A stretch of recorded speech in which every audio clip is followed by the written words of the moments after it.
Okay, so you know that approachable .pdf you sent us? Yeah. We are diving deep into that today. Awesome. We're going to try to make you the most approachable person. Well, hopefully we can give some good insights into that. Yeah. Yeah, well, the thing that I thought was interesting is that it's not like just be nice to people. It's like there's actual psychology Yeah, behind being approachable. there is. I think one of the biggest things that really stood out to me when I was looking at this stuff was this idea that we have 7 seconds 7 seconds. to make a first impression. Oh, wow. 7 seconds. Think about that in a dating situation. Think about that in, just meeting somebody out socially. Barely have time to say hello in 7 seconds. Yeah, exactly. So it's really about how do you make the best of that. And I think what was so interesting to me was, for women, this idea of approachability is kind of a loaded concept. Yeah. And I think that the PDF really hit on that in a really powerful way. That analogy about some women would rather face a bear Right. than be alone in a room with a strange guy. Yeah, it's pretty heavy. Yeah. But, I think for a lot of women, it's not about being unfriendly. Right. It's about safety and self-preservation. Yeah. So I think that that's like such a crucial piece for everyone to understand. Well, yeah. Especially for guys to understand, I think, Oh, absolutely. It's not like they're being mean. It's just like, this Yeah. is the world that we live in. And to be safe, sometimes you have to Right. put up a front. And it's not a front necessarily. It's, there's this sort of like, I guess maybe a protective barrier. Yeah, it's like a shield, I guess. Yeah, shield. Yeah, full shield, yeah. So I think that that's important. But, the good news is that for everybody, you can learn to become more approachable. Right. I mean, it's a skill. It's not just some kind of, personality trait Yeah, that you're either born with or you're not. right. This is something that you can develop. Absolutely. And I think that that's really empowering. Yeah, absolutely. And I think especially, as a woman, I feel like it's really important to be able to Right. project that in a way that feels authentic to who you are, but also safe. Absolutely. And I think, one of the biggest things I think that was in the PDF that is so important is clear communication. Yeah. Really thinking about, how are you setting boundaries Right. in your interactions? How are you guiding the interaction Yeah. in a way that feels good to you? So could you give me like an example of that? Yeah, I mean, so think about it. You're at a networking event. Somebody approaches you. Maybe they say something that feels a little bit too personal or too forward.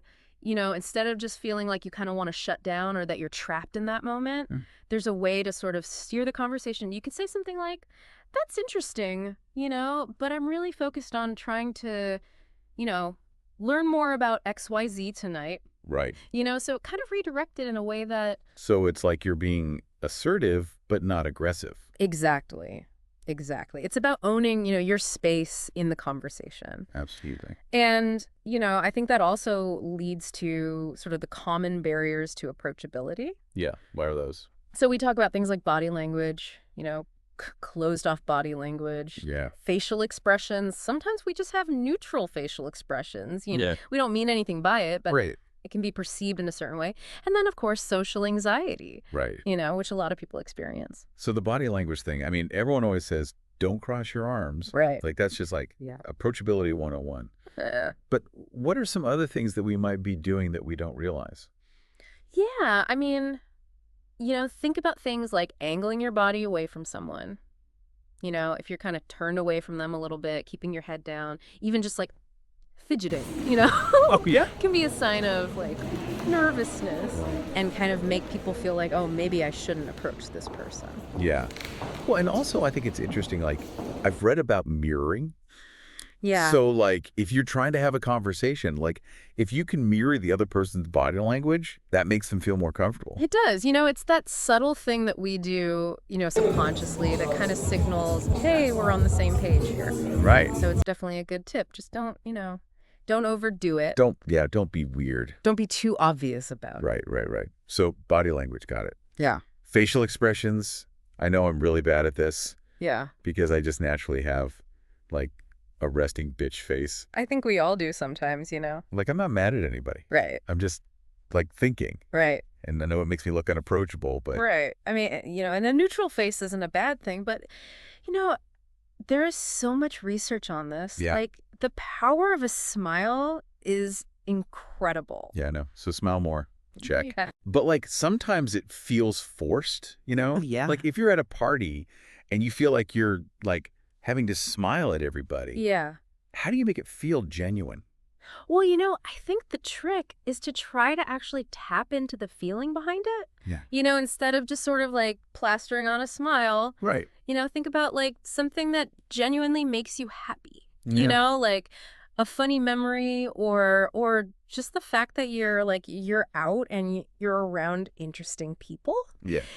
So like really I think the key is to tap into that feeling. Like bring that energy. Exactly. Yeah. Exactly. So then what about eye contact? Yeah.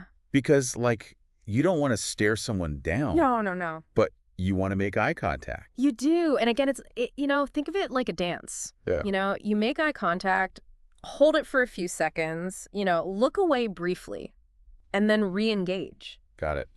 It's sort of like this way of showing interest without feeling too intense. And again, I think, a smile can go a long way. Yeah. If you're making eye contact and you're like, frowning, it's going to have a different effect than if you're making eye contact and smiling. Yeah.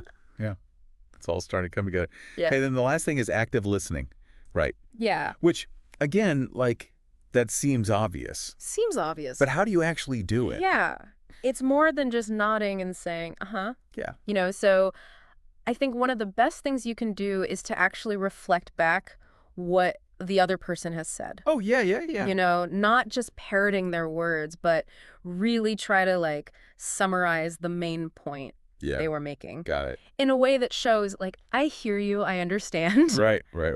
And then, like, that also gives them the opportunity to be like, no, that's not what I meant. Exactly. Yeah. Exactly. Yeah. And then don't be afraid to ask follow-up questions. Yeah. It shows that you're curious. Yeah. And it shows that you're listening. Exactly. Right.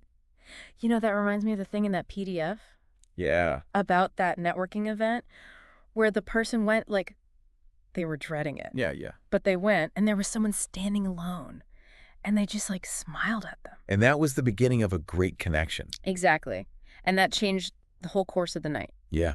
I mean, it's a perfect example of how small gestures can have a ripple effect. Yeah. I mean, just that one simple act of being open and approachable led to a real connection. Yeah, absolutely. So, like, what's the bigger picture? Yeah. Like, why does all this matter? Approachability. I mean, it's not just about, dating or making friends. I mean, I really think it's about, like, opening ourselves up to new possibilities, in all areas of our life. Yeah. Personally and professionally. Yeah. It's about building confidence. Yeah. It's about fostering collaboration. It's about creating a world where, we feel more connected to each other. We're all in this together. Exactly. And I think, even small efforts in this area can really make a difference. Absolutely. So I think it's definitely worth, putting in the effort. Absolutely. So as we wrap up this deep dive, remember that approachability is a skill, not just a personality trait. Be mindful of your body language, your facial expressions, and how you communicate. Create a space where people feel comfortable approaching you. And you never know what amazing opportunities might come your way. Absolutely. Now we want to hear from you. What's one situation where becoming more approachable could have a positive impact on your life? Let us know. We're always listening. We are. See you next time. Bye. Bye.